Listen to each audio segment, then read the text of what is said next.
નમસ્કાર વિદ્યાર્થી મિત્રો, આજે આપણે ધોરણ 10 વિષય સામાજિક વિજ્ઞાન પ્રકરણ છે આપણું આર્થિક વિકાસ.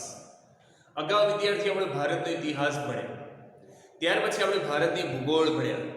આજે આપણે અર્થશાસ્ત્ર વિદ્યાર્થીઓ એ ભાગમાં ચોપડીના ભાગમાં આપણે પહેલું પ્રકરણ એનું આવશે પ્રકરણ 15 આર્થિક વિકાસ. વિદ્યાર્થીઓ, દેશમાં પ્રત્યેક વ્યક્તિની સવાર અલગ હોય છે.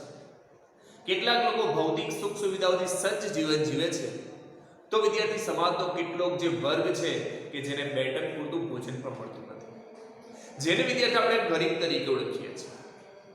એ ગરીબ વર્ગ માટે વિદ્યાર્થીઓ જે સુવિધા અને આરામ એ તો માત્ર કલ્પનાનો વિષય બનેલો છે. તો આવી ગરીબી કેમ ઉદ્ભવી અને આવી જે ગરીબીને કેવી રીતે દૂર કરી શકાય, તો વિદ્યાર્થી આ જે પ્રકરણમાં આપણે દેશના આર્થિક વિકાસ વિશે અભ્યાસ કરવાનો છે. વિદ્યાર્થીઓ, પ્રકરણનું નામ છે આર્થિક વિકાસ. તો આર્થિક વિકાસ એટલે શું? આર્થિક વિકાસ એટલે શું? આ શરૂઆતનો વિદ્યાર્થી 2 ગુણનો પ્રશ્ન છે. તો વિદ્યાર્થી, આર્થિક વિકાસ એટલે દેશની રાષ્ટ્રીય આવકમાં થતો વધારો. દેશની રાષ્ટ્રીય આવકમાં વધારો થવો. દેશની રાષ્ટ્રીય આવકમાં વધારો થવો. ત્યારબાદ વિદ્યાર્થી કે પહેલો પોઈન્ટ આવશે દેશની રાષ્ટ્રીય આવકમાં વધારો થવો. તે ઉપરાંત વિદ્યાર્થીઓ દેશની માથાદીઠ આવકમાં પણ વધારો થવો. હવે વિદ્યાર્થી આ એક શબ્દ આવ્યો માથાદીઠ આવક. તો માથાદીઠ આવક એટલે શું? તો વિદ્યાર્થી અહીંયા લખીશું આપણે કે માથાદીઠ આવક એટલે વિદ્યાર્થીઓ આ એક ગુણમાં પૂછાઈ શકે કે માથાદીઠ આવક કોને કહેવાય? તો દેશની કુલ રાષ્ટ્રીય આવકને કુલ વસ્તી વડે ભાગતા જે આંક પ્રાપ્ત થાય તેને માથાદીઠ આવક તરીકે ઓળખવામાં આવે છે. ક્લિયર વિદ્યાર્થી? અહીં લખું કે દેશની રાષ્ટ્રીય આવકને કુલ વસ્તી વડે ભાંગતા જે આવક પ્રાપ્ત થાય તેને માથાદીઠ આવક તરીકે ઓળખવામાં આવે છે. ક્લિયર? તો વિદ્યાર્થી દેશની માથાદીઠ આવકમાં પણ વધારો થવો. ત્યાર પછી વિદ્યાર્થીઓ દેશના લોકોના જીવન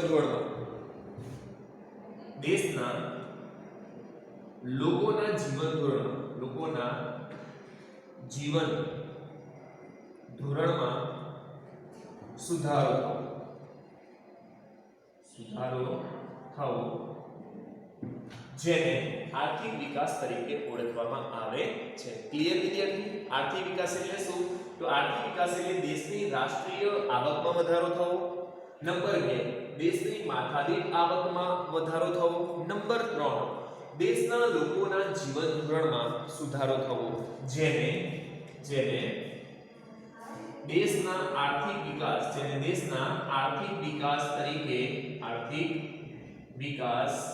તરીકે ઓળખવામાં આવે છે.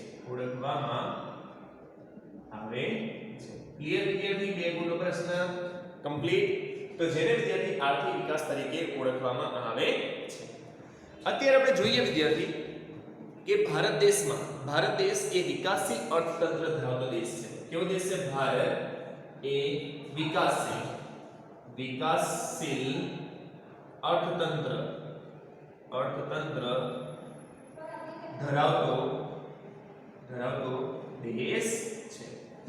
ભારત દેશનું અર્થતંત્ર કેવા પ્રકારે છે વિદ્યાર્થીઓ? તો વિકાસશીલ અર્થતંત્ર ધરાવતો એ ભારત દેશ. વિશ્વના દેશોને વિદ્યાર્થી બે ભાગોમાં વિભાજિત કરવામાં આવેલા છે. કેટલાક વિકસિત દેશ છે જ્યારે બીજા વિકાસશીલ દેશ. તો વિદ્યાર્થી વિકાસશીલ અર્થતંત્ર ધરાવતા દેશો એટલે કેવા દેશો? તો વિદ્યાર્થી વિકાસશીલ અર્થતંત્ર ધરાવતા દેશો એટલે વિશ્વ બેંક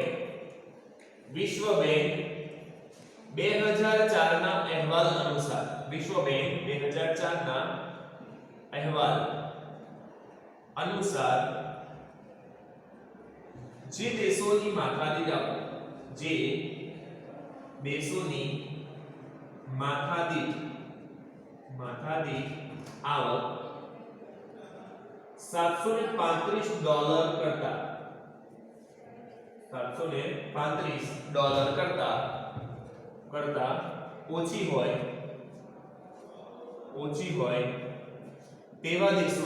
તેવા દેશોને વિકાસશીલ અર્થતંત્ર ધરાવતા દેશ તરીકે ઓળખવામાં આવે છે. ક્લિયર વિદ્યાર્થીઓ? પહેલું માથાદીઠ આવક એટલે શું? તો માથાદીઠ આવક એટલે દેશની રાષ્ટ્રીય આવકને કુલ વસ્તી વડે ભાગતા જે આવક પ્રાપ્ત થાય જેને માથાદીઠ આવક તરીકે ઓળખવામાં આવે છે. તે ઉપરાંત વિદ્યાર્થી વિકાસશીલ અર્થતંત્ર ધરાવતા દેશો એટલે કેવા દેશો? ભારત દેશ એ કેવું અર્થતંત્ર ધરાવતો દેશ છે? વિકાસશીલ. હજુ ભારત દેશની વિકાસની પ્રક્રિયા અવિરતપણે ચાલુ છે. તો વિદ્યાર્થી વિકાસશીલ અર્થતંત્ર ધરાવતા દેશ એટલે વિશ્વ બેંક, વિશ્વ બેંક આ જે છે ને વિકાસશીલ અર્થતંત્ર ધરાવતા દેશોની વ્યાખ્યા આપી છે વિશ્વ બેંક 2004 ના અહેવાલ અનુસાર જે દેશોની માથાદીઠ આવક કેટલી વિદ્યાર્થી $735 કરતા ઓછી હોય, કેટલી? $735 કરતા ઓછી હોય તેવા દેશોને વિકાસશીલ અર્થતંત્ર ધરાવતા દેશ તરીકે ઓળખવામાં આવે છે. વિદ્યાર્થીઓ વિશ્વના દેશોની જે રાષ્ટ્રીય આવક વિદ્યાર્થી એ અમેરિકન ડોલરમાં મપાય છે. કયા ડોલરમાં મપાતી હોય છે? અમેરિકન ડોલરમાં મપાતી હોય છે. ક્લિયર વિદ્યાર્થી? આટલું આર્થિક વિકાસશીલ એટલે શું, ત્યાર પછી માથાદીઠ આવક એટલે શું એ વ્યાખ્યા થઈ. ત્યાર પછી વિકાસશીલ અર્થતંત્ર ધરાવતા દેશો એટલે કેવા દેશો? ત્રણ કુલ એક ગુણના બે પ્રશ્ન કર્યા અને બે ગુણનો આપણે એક પ્રશ્ન કર્યો. વિદ્યાર્થી ફરીથી વિકાસશીલ અર્થતંત્ર ધરાવતા દેશો એટલે કેવા દેશો? તો વિશ્વ બેંક 2004 ના અહેવાલ અનુસાર જે દેશોની માથાદીઠ આવક $735 કરતા ઓછી હોય, $735 કરતા ઓછી હોય તેવા દેશોને વિકાસશીલ અર્થતંત્ર ધરાવતા દેશ તરીકે ઓળખવામાં આવે છે. ક્લિયર વિદ્યાર્થી? ચાલો તો હવે આપણે આગળ વધીશું. ત્યાર પછી વિદ્યાર્થી આપણે જોઈએ એક તફાવત આવે છે કે આર્થિક વૃદ્ધિ અને વિકાસ વચ્ચેનો તફાવત જણાવો. વિદ્યાર્થી આ ચેપ્ટર અર્થશાસ્ત્રનું સૌથી મહત્વનું ચેપ્ટર છે. અર્થશાસ્ત્ર વિષય વિદ્યાર્થી સૌથી એવો સરસ વિષય કે દેશનું શાસન કેવી રીતે થતું હશે. વિદ્યાર્થી દેશનું શાસન કેવી રીતે ચાલે એ માટે પ્રખર અર્થશાસ્ત્રની જરૂર પડે. તો વિદ્યાર્થી હવે આપણે જોઈએ કે આર્થિક વૃદ્ધિ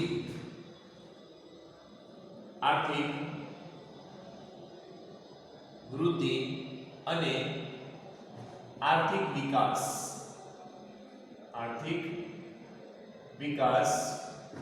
વચ્ચેનો તફાવત, શું તફાવત રહેલો છે તે આપણે જોઈએ. તો વિદ્યાર્થી આર્થિક વૃદ્ધિ અને આર્થિક વિકાસ એની વચ્ચે નજીવો તફાવત જોવા મળે છે.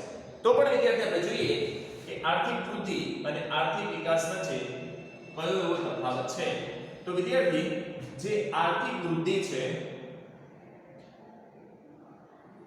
આર્થિક વૃદ્ધિ વિદ્યાર્થી એ પરિણાત્મક પ્રક્રિયા છે. આર્થિક વૃદ્ધિ એ કેવી પ્રક્રિયા છે? પરિણાત્મક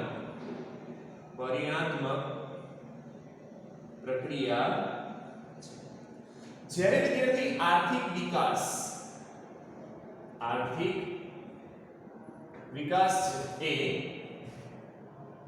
ગુણાત્મક પ્રક્રિયા છે. કઈ પ્રક્રિયા છે?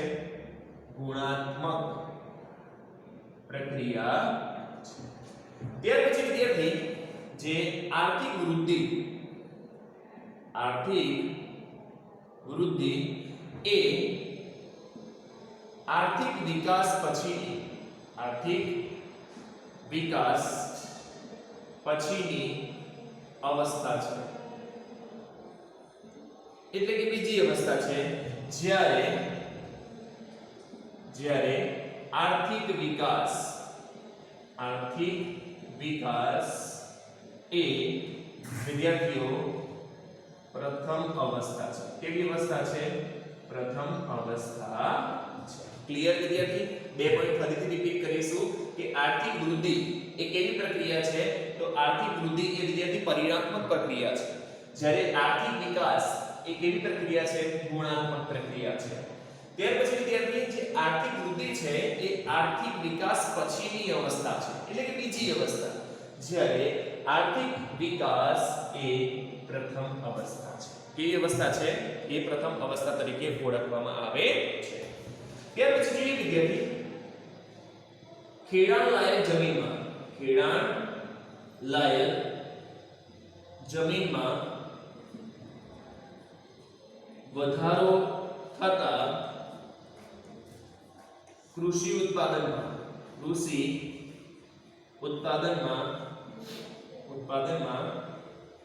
વધારો થાય જેને આર્થિક વૃદ્ધિ તરીકે ઓળખવામાં આવે છે. જેને શું કહેવામાં આવે છે? આર્થિક વૃદ્ધિ તરીકે ઓળખવામાં આવે છે. કે વિદ્યાર્થી જે ખેડાણ લાયક જમીનમાં વધારો થાય, અને ખેડાણ લાયક જે જમીનમાં વધારો થતા ખેત ઉત્પાદનમાં વધારો થાય એ સ્વાભાવિક છે વિદ્યાર્થી, જેને આર્થિક વૃદ્ધિ તરીકે ઓળખવામાં આવે છે. જ્યારે વિદ્યાર્થીઓ નવા સંસાધનોના આધારે નવા સંશોધનોના આધારે ઉત્પાદનમાં વધારો થાય જેને શું કહેવામાં આવે છે? આર્થિક વિકાસ. જેને આર્થિક વિકાસ તરીકે ઓળખવામાં આવે છે. ક્લિયર વિદ્યાર્થીઓ?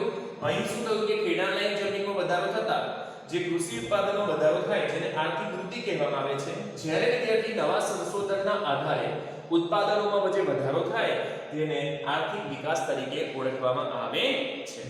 ત્યાર પછી વિદ્યાર્થી છેલ્લો પોઈન્ટ જોઈએ આપણે કે વિકસિત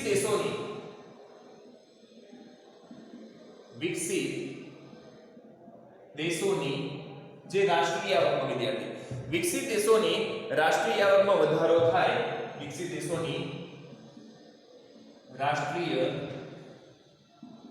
આવકમાં વધારો થાય જેને આર્થિક વૃદ્ધિ કહેવામાં આવે છે. જેને શું કહેવામાં આવે છે? આર્થિક વૃદ્ધિ તરીકે ઓળખવામાં આવે છે. જ્યારે વિદ્યાર્થી વિકાસશીલ દેશોની રાષ્ટ્રીય આવકમાં જ્યારે વિકાસશીલ દેશોની રાષ્ટ્રીય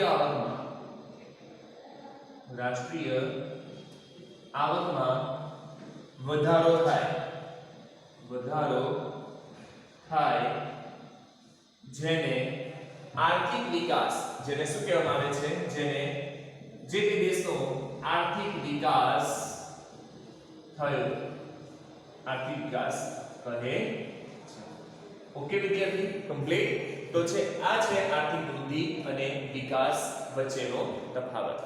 ત્યારબાદ વિદ્યાર્થી આપણે જોઈશું કે વિકાસશીલ અર્થતંત્ર ધરાવતા દેશોના લક્ષણો. આ બંને પ્રશ્નો વિદ્યાર્થી વર્કશીટમાં બહુ સરસ રીતે તમને લખીને આપેલા છે. એ બંને પ્રશ્ન તમારે બહુ સરસ અક્ષરે લખવાના છે અને એને સમજવાના પણ છે. ત્યાર પછી વિદ્યાર્થી આપણે જોઈએ કે વિકાસશીલ અર્થતંત્ર ધરાવતા દેશોના લક્ષણો. સૌથી મહત્વનો પ્રશ્ન છે વિદ્યાર્થી, વિકાસશીલ અર્થતંત્ર ધરાવતા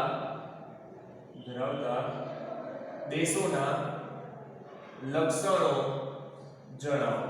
હવે વિદ્યાર્થી આ જે પ્રશ્ન છે ને એ 2 અથવા 3 ગુણનો છે અને મોટાભાગે પરીક્ષામાં 4 થી 5 લક્ષણ પૂછાતા હોય છે. સૌથી સહેલો પ્રશ્ન છે વિદ્યાર્થી.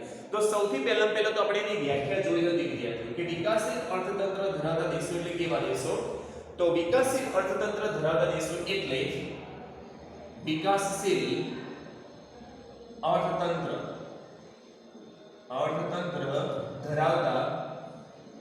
ધરાવતા દેશો એટલે વિશ્વ બેંક 2004 ના અહેવાલ અનુસાર જે દેશોની માથાદીઠ આવક વિદ્યાર્થી કે જે દેશોની જે માથાદીઠ આવક છે, માથાદીઠ આવક $735 કરતા ઓછી હોય તેવા દેશોને વિકાસશીલ અર્થતંત્ર ધરાવતા દેશ તરીકે ઓળખવામાં આવે છે.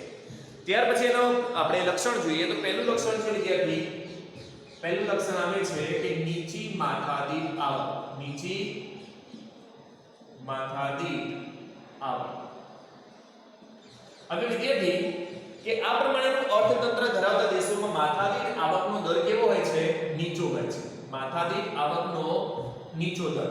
અહીં આપણે આખા વાક્યમાં લખીશું કે આ પ્રમાણેનું અર્થતંત્ર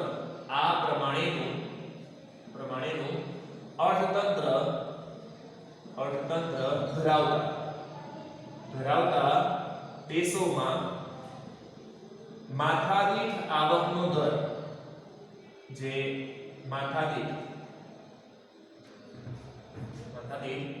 આવકનો દર નીચો હોય છે. અને વિદ્યાર્થી એની સરખામણીએ જે વસ્તી વૃદ્ધિનો દર, માથાદીઠ આવકનો દર કેવો હોય છે? નીચો હોય છે. જ્યારે વસ્તી વૃદ્ધિનો દર એ કેવો હોય છે? ઊંચો હોય છે. માથાદીઠ આવકનો દર નીચો હોય છે, જ્યારે વસ્તી વૃદ્ધિનો દર એ કેવો હોય છે? ઊંચો હોય છે. અને વસ્તી વૃદ્ધિને કારણે જ વિદ્યાર્થી આવા દેશોમાં માથાદીઠ આવકનો દર નીચો જોવા મળતો હોય છે. અને આવા દેશોમાં વિદ્યાર્થી જે લોકોના જે જીવન ધોરણનું સ્તર એ પણ નીચું જોવા મળતું હોય છે. વિદ્યાર્થી બધા જે લક્ષણ આપણે જોઈશું ને ભારત દેશને સંપૂર્ણપણે લાગુ પડશે, કારણ કે ભારત દેશ એ વિકાસશીલ અર્થતંત્ર ધરાવતો દેશ છે. તો પહેલું લક્ષણ જોયું વિદ્યાર્થી કે નીચી માથાદીઠ આવક. તો આ પ્રમાણેનું અર્થતંત્ર ધરાવતા દેશોમાં માથાદીઠ આવકનો દર કેવો હોય છે? નીચો. જ્યારે વસ્તી વૃદ્ધિનો દર કેવો હોય છે? ઊંચો હોય છે. અને વિદ્યાર્થી એ માથાદીઠ આવકનો જે નીચો દર છે એના માટે કયું કારણ જવાબદાર છે? તો એ કારણ જવાબદાર છે વિદ્યાર્થી વસ્તી વૃદ્ધિ. અને આ પ્રમાણેનું જે અર્થતંત્ર જે ધરાવતા દેશોમાં વિદ્યાર્થી જીવન ધોરણનું સ્તર પણ નીચું જોવા મળતું હોય છે. ત્યાર પછી નંબર 2 પર આવશે વિદ્યાર્થીઓ વસ્તી વૃદ્ધિ. તો આ પ્રમાણેનું અર્થતંત્ર ધરાવતા એટલે કે વિકાસશીલ અર્થતંત્ર ધરાવતા દેશોમાં જે વસ્તી વૃદ્ધિનો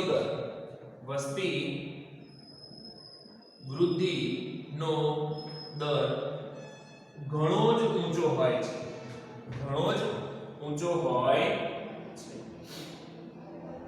વસ્તી વૃદ્ધિનો દર વિદ્યાર્થી 2% અથવા તો 2% કરતા વધુ જોવા મળતો હોય છે.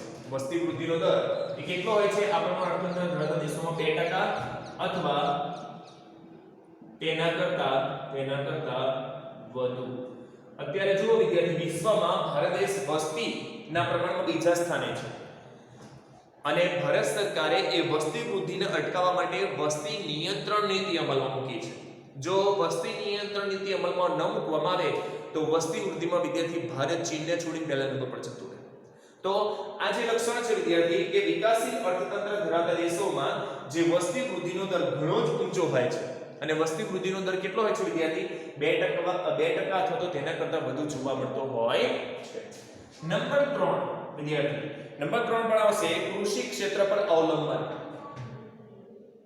કૃષિ ક્ષેત્ર પર અવલંબન. અવલંબન કે વિદ્યાર્થી આ પ્રમાણેનું જે અર્થતંત્ર ધરાવતા દેશોમાં જે કૃષિ વિદ્યાર્થી કે વિકાસશીલ રાષ્ટ્રોની વિકાસશીલ રાષ્ટ્રોમાં કૃષિ એ મુખ્ય આર્થિક પ્રવૃત્તિ હોય છે વિદ્યાર્થી કૃષિ એ મુખ્ય આર્થિક પ્રવૃત્તિ છે અથવા તો ગણાય છે કે વિદ્યાર્થી જે આ પ્રમાણેનું જે અર્થતંત્ર ધરાવતા દેશોમાં જે કૃષિ એ લોકોની મુખ્ય આર્થિક પ્રવૃત્તિ ગણાતી હોય છે વિકાસશીલ અર્થતંત્ર ધરાવતા દેશોમાં વિદ્યાર્થી 60% કરતા વધુ લોકો કેટલા 60% કરતા વધુ લોકો એ કૃષિ ક્ષેત્ર સાથે જોડાયેલા હોય છે અને વિદ્યાર્થી આ પ્રમાણેનું અર્થતંત્ર ધરાવતા જે દેશોમાં મુખ્યત્વે જે રાષ્ટ્રીય આવકમાં કૃષિનો ફાળો કેટલો હોય છે 25% ની આસપાસ હોય છે વિદ્યાર્થી કે વિકાસશીલ અર્થતંત્ર ધરાવતા દેશોમાં જે રાષ્ટ્રીય આવકમાં કૃષિનો ફાળો કેટલો હોય છે 25% વિદ્યાર્થી કેટલો 25% આશરે 25% જેટલો હોય છે તો આમ જે કૃષિ એ વિકાસશીલ અર્થતંત્ર ધરાવતા દેશોની મુખ્ય આર્થિક પ્રવૃત્તિ ગણવામાં આવે છે ક્લિયર વિદ્યાર્થી આપણે કેટલા લક્ષણ જોયા 3 ત્યાર પછી વિદ્યાર્થી બીજા આપણે જોઈએ ચોથું લક્ષણ કે બેરોજગારીનું વધુ પ્રમાણ બેરોજગારીનું વધુ પ્રમાણ તો વિદ્યાર્થી વિકાસશીલ અર્થતંત્ર ધરાવતા દેશોમાં જે બેરોજગારીનું પ્રમાણ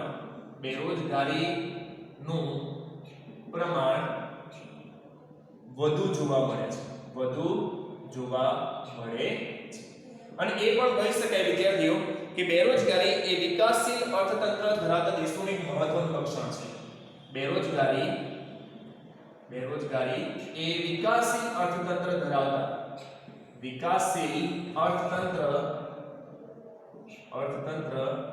ધરાવતા દેશોનું મુખ્ય લક્ષણ ગણાય છે અત્યારે વિદ્યાર્થી તમે જો ભારત દેશમાં કેટલી બેરોજગારી છે મુખ્ય લક્ષણ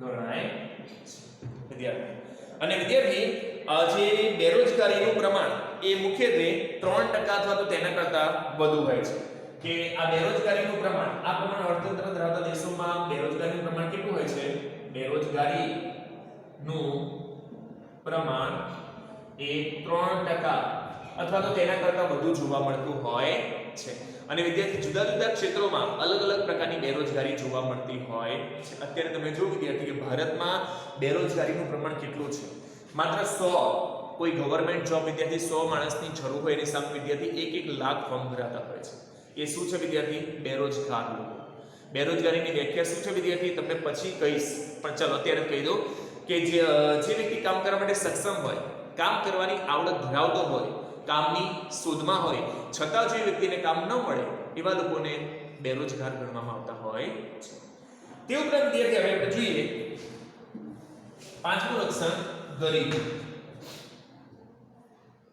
આવે છે ગરીબી તો વિદ્યાર્થી ગરીબી એ પણ વિકાસશીલ અર્થતંત્રનું લક્ષણ કે વિદ્યાર્થી જે ગરીબી કે વિકાસશીલ અર્થતંત્ર ધરાવતા દેશોમાં ગરીબીનું પ્રમાણ પણ વધુ જોવા મળતું હોય છે દેશની જે કુલ વસ્તી છે વિદ્યાર્થી એ કુલ વસ્તીનો જે ત્રીજો ભાગ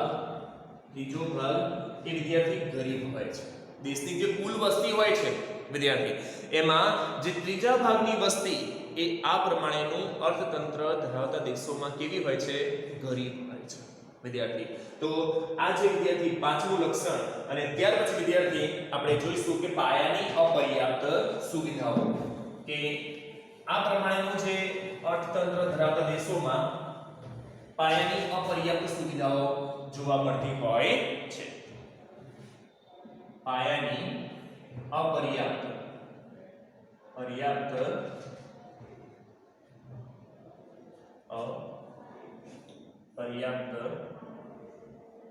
સુવિધા કે વિદ્યાર્થીઓ વિકાસશીલ અર્થતંત્ર ધરાવતા દેશોમાં જે પાયાની અપર્યાપ્ત સુવિધાઓ જોવા મળતી હોય છે અને એમાંય ખાસ કરીને વિદ્યાર્થી જે શિક્ષણ છે, ત્યાર પછી સંદેશા વ્યવહાર, ત્યાર પછી વિદ્યાર્થી પરિવહન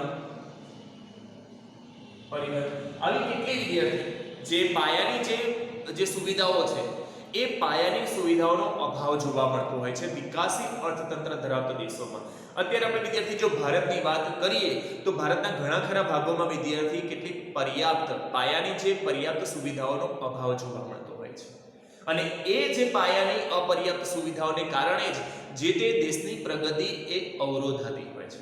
અને ત્યાર પછી વિદ્યાર્થી અંતિમ આપણે લક્ષણ જોઈશું. આમ તો આપણી ચોપડીમાં વિદ્યાર્થી કુલ મુખ્યત્વે તમે જોજો 8 થી 9 છે, પરંતુ આપણે આટલા લક્ષણ અહીંયા જોવાના છે કે દ્વિમુખી અર્થતંત્ર કે વિદ્યાર્થી વિકાસશીલ અર્થતંત્ર ધરાવતા દેશોમાં દ્વિમુખી અર્થતંત્ર જોવા મળે છે. દ્વિમુખી અર્થતંત્ર એટલે વિદ્યાર્થી દેશ એક પણ એમાં બે પ્રકારનું અર્થતંત્ર જોવા મળતું હોય છે.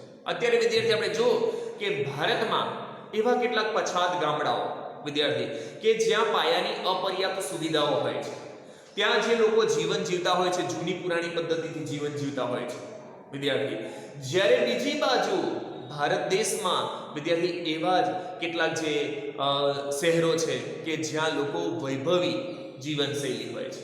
ગુજરાતની જો વાત કરીએ વિદ્યાર્થી, ગુજરાત રાજ્ય એમાં પણ તમે જો કે અમદાવાદ જેવો જિલ્લો જે સૌથી વિકસિત ગણાતો હોય છે, જ્યારે બીજી બાજુ વિદ્યાર્થી દાહોદ છે, પંચમહાલ છે, ડાંગ એવા જે જિલ્લાઓમાં રહેતા જે લોકોનું જે જીવન ધોરણ એ વિદ્યાર્થી એ ઘણું જ પછાત જોવા મળતું હોય છે. તો વિદ્યાર્થી જે વિકાસશીલ અર્થતંત્ર ધરાવતા દેશોમાં વિકાસશીલ અર્થતંત્ર ધરાવતા દેશોમાં દ્વિમુખી અર્થતંત્ર જોવા મળે છે. કેવું અર્થતંત્ર જોવા મળે છે? દ્વિમુખી અર્થતંત્ર જોવા મળે છે. અત્યારે વિદ્યાર્થી આપણે જોયું કે ભારતમાં કેટલો ધનવાન વર્ગ વિદ્યાર્થી છે, જ્યારે બીજી બાજુ જેને બે ટંક પૂરતું ભોજન નથી મળતું એવો વર્ગ પણ ભારતમાં છે. તો વિદ્યાર્થી આ થયું એક જ દેશમાં બે પ્રકારનું અર્થતંત્ર. અત્યારે આપણે કેટલાક ગામડાઓ તમે જો ગુજરાતના વિદ્યાર્થી કેટલાક ગામડાઓમાં પછાત છે વિદ્યાર્થી, એ ગામડાઓમાં રહેતો જે વર્ગ છે એ પણ વિદ્યાર્થી ગરીબીમાં જીવન જીવી રહ્યો છે, જ્યારે એની સરખામણી જે શહેરી વિસ્તાર છે વિદ્યાર્થી એમાં અદ્યતન જીવનશૈલી પણ જોવા મળતી હોય છે. આમ દેશ એક છે પરંતુ એમાં અર્થતંત્ર બે પ્રકારના જોવા મળતા હોય છે. તો આ ઉપર મુજબના જે લક્ષણો એ વિકાસશીલ અર્થતંત્ર ધરાવતા દેશોમાં જોવા મળતા હોય છે. ક્લિયર વિદ્યાર્થી? અસ્તુ. જય હિન્દ, જય ભારત. અને ખાસ સૂચના વિદ્યાર્થી, તમારે વર્કશીટમાં આપેલા બધા જ પ્રશ્ન કમ્પ્લીટલી લખવાના છે, તો જ વિદ્યાર્થી તમે પ્રોપર સારી એવી નોટ બનાવી શકશો અને તમારે પરીક્ષામાં વાંચવા માટે બહુ સરળ રહેશે, કારણ કે એકદમ સહેલી ભાષામાં પ્રશ્નના જવાબ લખેલા છે. અસ્તુ. જય હિન્દ, જય ભારત.